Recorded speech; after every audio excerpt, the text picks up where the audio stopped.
Have you ever blown your diet because you're just too hungry and it leads to cravings that pull you off of your diet? If you've ever slipped up on your diet or fallen off because of mid-afternoon hunger or late night snacking that turns into full-on binges, you've come to the right place. Curbing your hunger may not be as hard as you think. So let's dive in. In this video, we're going to cover the biggest mistake leading to hunger. It's something we're all guilty of, but is easily cleaned up and fixed to better results. Then, we're going to cover the mistakes you may be making in your diet. Most of my clients come to me plagued by hunger because they think they need to eat fewer and fewer calories to get results. I give them these 3 strategies and their hunger turns into something that's totally manageable. Last, we're going to cover the simplest step to keep you full without all the calories. So the first thing that we need to do, this is the simplest and biggest mistake that we make, is just eating too fast. We need to slow down. I eat too fast. I scarf down my food because I'm trying to go from one thing to the next. I'm more guilty of this than anyone. But I'm willing to bet that if you just slowed down your eating, you'd probably feel fuller longer and probably wouldn't take so much in at a single setting. So how do we slow down? You've probably told yourself to eat a little bit slower before. But simple recommendations are put your fork down between bites or your utensil, whatever you're using. Take a sip of water or whatever goes with your meal. Chew a set number of times. Maybe take a deep breath in between meals. Say something or hold a conversation with somebody else. But make sure that you're slowing yourself down. One strategy that I've used and I've had other clients use is set yourself a timer for the amount of time that you're supposed to eat. And in that time, you have to make that food last the entire time. It's crazy to think that we need to set a timer for us to eat longer, but when we're in a culture of going from one to the next activities, slowing down is a really difficult thing for us to do. Have you ever been told you eat too fast? Did you ever think that slowing down could help you lose weight faster? Let me know in the comments below. Now, let's get to the biggest mistakes that you're making in your diet that's probably leading to some hunger. It's just adding to our food quality and the volume of food. It's looking at what we're eating and how we can manipulate that, add some things in, maybe push some things out to keep us fuller longer. Now, I already mentioned one, it's increasing food quality and increasing food volume. That just means that you're choosing more whole, minimally processed foods. Look for foods that are fresh from the shelf, that have a shelf life that they could go bad fairly quickly. Look for things that maybe don't come in a can or aren't boxed powdered items. It's not to say that those things are bad and that you can't have those, but if you're picking higher quality foods, they're going to be loaded up with nutrients that are going to help give your body exactly what it needs and prevent that signal from being sent out that you need more. Now, to go with that, when you're usually choosing higher quality foods, you're probably going to be able to eat a higher volume of those. So increasing that volume means your stomach is fuller longer. It means your intestines and your stomach can send that signal that they're full and we don't need to put anything else in. The next strategy that you can use to changing what you eat is to just increase protein. Typically, the general range for individuals for protein intake is 0.7 to 1.2 grams per pound of body weight.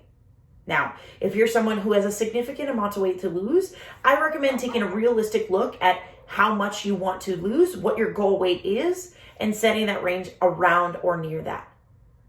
But typically, we're consuming under 100 grams of protein per day.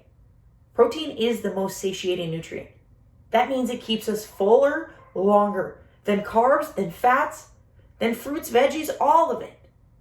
So we need to consume more protein to keep ourselves fuller and to allow that body to do its work, to digest it, and keep that signal going strong that we don't need anything else. So if you're somebody who's eating less than 100 grams of protein per day, start by working your way to 100 grams. And then from there, find yourself in that range of 0.7 to 1.2 so that you're supporting your body in everything it needs and keeping yourself full. Now, how do we get to 100 grams? Well, it depends on what your meal structure looks like. Depending on the number of meals you eat, I typically recommend 25 grams of protein per meal. If you're somebody who's consuming 3 meals a day, that already puts you at 75 grams of protein. Which means if you just add one snack of 25 grams of protein or 2 snacks, split that between 2, you're going to be well on your way. Now, how does that look outside of grams? That might be a half to 2/3 cup of some type of protein. So make sure you're paying attention to that. Pre-plan your meals and recognize that maybe just a hand or a palm size of meat is enough that you could use and benefit from in your diet. Now, the last thing that we need to do is look at increasing our fiber.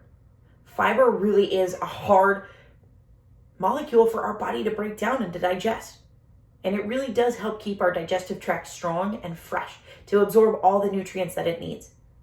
So add things like dark green veggies. Add things like nuts and legumes. Add fibrous dense foods, both in the soluble and insoluble forms, so that you're keeping your body supported and keeping your body full. Now, before I dive into the simplest step to really help curb that hunger, I want to remind you to subscribe to this channel. Because as great as this nutritional information is, there's so much more that's out there. I'm putting out videos every week just like this to help you lose weight and keep it off. So the last thing that we need to do in order to limit and mitigate that hunger is just hydrate. Drink more water. If your belly is full with liquid, it's hard to realize that it's empty. It also helps for so many other body processes, which we'll save for another video, but drink more water. If you want a simple and sure way to get 64 ounces of water in, here's what I recommend. 8 ounces right away when you wake up. Keep a glass next to the sink or a water bottle in the bathroom, something that you can easily just fill up when you wake up and start going through your morning routine. Before breakfast, have 8 ounces of water. Take a sip. It doesn't need to be right beforehand, but maybe 30 minutes before. Have another 8 ounces after you're done. Kind of close that meal off. Now you can add that to every other meal that you take in. So that's 16 more ounces for lunch, 16 more ounces for dinner, and then add another 8 ounces right before you go to bed.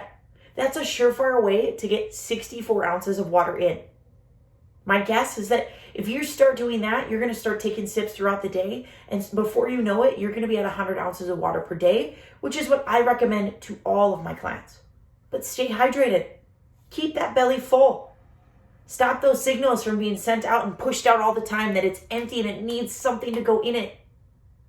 So if you're someone who's been wrapped up by hunger and you want to actually stick through your diet this time and you want to keep that weight off for good, I'd love for you to grab a copy of the Cravings Cheat Sheet. For those moments when your hunger is there, is present, and it's driving you towards some of your worst cravings, this cheat sheet is designed to help you. I've linked that in the description of this video, so go ahead and click that so you can get your very own copy of the Cravings Cheat Sheet today.